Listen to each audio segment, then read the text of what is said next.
নতুন করে আতঙ্ক বাড়াচ্ছে করোনা। তারই মাঝে রাজ্যে আবারও ডেঙ্গিতে মৃত্যু। এবার ডেঙ্গিতে মৃত্যু হলো ফরিদা বিবি নামে এক মহিলা, বয়স 43 বছর, বাড়ি উত্তর 24 পরগনার দেগঙ্গায় বলে জানা যাচ্ছে। মহিলার মৃত্যু হয়েছে বেলেঘাটা আইডি হাসপাতালে। আবারও ডেঙ্গির মৃত্যুর ঘটনায় নতুন করে চাঞ্চল্য ছড়িয়েছে স্বাস্থ্য মহলে। জানা গিয়েছে, গত 30শে ডিসেম্বর বেলেঘাটা আইডি হাসপাতালে ভর্তি করা হয় ডেঙ্গি আক্রান্ত ওই মহিলাকে। তিনি উত্তর 24 পরগনার দেগঙ্গার খোর্দার বাসিন্দা। পরের দিন অর্থাৎ 31শে ডিসেম্বর রাত্রি 11:25 নাগাদ ডেঙ্গি আক্রান্ত ওই মহিলার মৃত্যু হয়।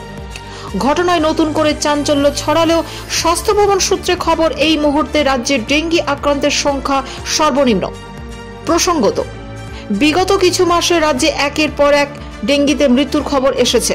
গত অক্টোবর মাসে ডেঙ্গিতে আক্রান্ত হয়ে মৃত্যু হয় এক তরুণ চিকিৎসকের। অনিমেষ মাঝি নামে ওই তরুণ চিকিৎসক এসএসকেএম হাসপাতালের অর্থোপেডিক বিভাগের পিজিটি বা পোস্ট গ্রাজুয়েট ট্রেনি ছিলেন। 3 দিন ধরে এসএসকেএম হাসপাতালের আইসিইউতে ভর্তি ছিলেন অনিমেষ, কিন্তু চিকিৎসকদের সমস্ত প্রচেষ্টা ব্যর্থ করে মৃত্যু হয় তার। চিকিৎসকদের একাংশ জানাচ্ছেন, ডেঙ্গিতে মাল্টি অর্গান ফেলিওরই মূলত বিপদ বাড়াচ্ছে, আর তাতে চিন্তার ভাঁজ গভীর হচ্ছে চিকিৎসকদের কপালে। ডেঙ্গি প্রতিবারই নিজের রূপ পরিবর্তন করে, সেই মতো এবারও ডেঙ্গির নয়া রূপ দুশ্চিন্তা বাড়ায় চিকিৎসকদের।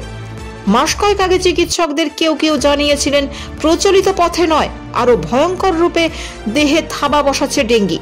তার মধ্যে রোগীর মাল্টি অর্গান ফেলিওরই সব থেকে বেশি চিন্তার। এক্ষেত্রে রোগীর অবস্থার উন্নতি হতে হতে আচমকা অবনতি হয়, অর্থাৎ রোগীর শরীর কখন কেমন আচরণ করবে তা আগে থেকে বোঝা যাচ্ছে না।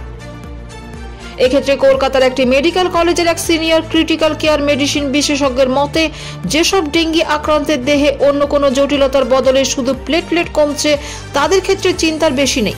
কিন্তু কোনো রোগীর যদি রক্তবাহিকার মধ্যে কোনো প্লাজমা লিক করে, তাহলেই তা উদ্বেগের। এছাড়া রোগীর শরীরে হঠাৎ করে একাধিক সমস্যা দেখা দিলে সেটিও মাল্টি অর্গান ফেলিওরের দিকে যেতে পারে। সেক্ষেত্রে নতুন বছরের শুরুতেই ফের ডেঙ্গিতে মৃত্যুর স্বাস্থ্যকর্তাদের উদ্বেগ বাড়ালো বলেই মনে করা হচ্ছে।